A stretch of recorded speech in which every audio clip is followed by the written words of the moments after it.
Today we will work on a road sign. The task is not difficult, but quite interesting. So here is the task. What does this regulatory sign indicate? Number 1.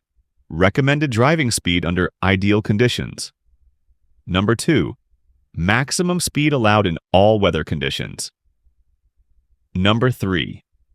Minimum speed required on the road. Number 4. Maximum legal speed permitted under ideal conditions. Pause the video and write your answer in the comments.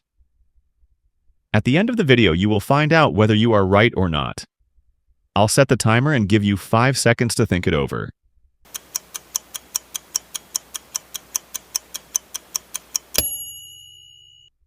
I hope you had a time to make a choice because we are moving on to a breakdown of this task. The speed limit sign indicates the highest speed legally allowed when driving under ideal conditions. Drivers must reduce speed in poor weather, heavy traffic, or other hazardous situations, even if it means going below the posted limit. So, the correct answer is number 4. Congratulations if you have chosen it.